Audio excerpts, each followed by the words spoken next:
Jadi gini, isu-isu ini kan sebenarnya Pak Jokowi dan kami semua ya, ketika Pilpres selesai, kita fokus untuk mendukung agar Prabowo Gibran berhasil.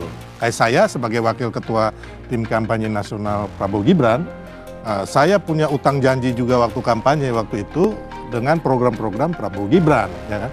Tapi orang-orang ini ya kan terus menyerang tiap hari gitu loh. Kita juga sampai puyeng ya gitu loh.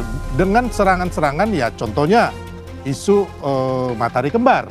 Ternyata Pak Jokowi sendiri mengatakan bahwa presidennya Pak Prabowo dan Pak Prabowo akan lebih hebat dari Pak Jokowi.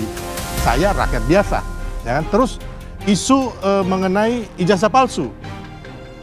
Beliau boleh ngomong penelitian dan sebagainya. Sampai saat ini saya meyakini bahwa apa yang mereka teliti ini bukan ijazah aslinya, original atau otentik, atau ijazah palsu yang otentik, original.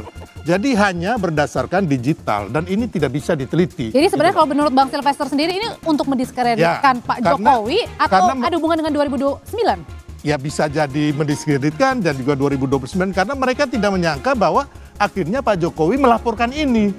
Gitu loh. Selama ini ketika dari 2014 ya, saya kebetulan sudah mendampingin Pak Jokowi. Isu tabloid obor, Pak Jokowi gerwani, PKI itu sudah bertubi-tubi itu. Ya kan, ternyata Pak Jokowi nggak pernah melaporkan. Baru kemarin Pak Jokowi melaporkan karena sudah keterlaluan, sudah menggeruduk rumahnya beliau, terus ke UGM gitu loh. Jadi kalau saya bilang ya Mas Roy silakan aja membantah bahwa nggak ada yang mendanai. Tapi kalau saya melihatnya bahwa ketika ke Solo pakai bus, ya kan, terus konvensi pers di hotel-hotel, terus ada yang ke luar negeri. Kalau yang ke luar negeri ini saya tahu aliran dananya. Luar negeri maksudnya siapa nih? Ya saya nggak mau sebutkan gitu loh. Karena apa? Oh enggak, saya ada. Nanti kita buktikan nanti di pengadilan. Lihat saja ya. Bahwa saya nggak fitnah, nanti kita buktikan di pengadilan. Karena saya tahu siapa yang ngasih uang dan jumlahnya berapa. Gitu loh ya. Ini yang ngasih uang maksudnya orang besar itu?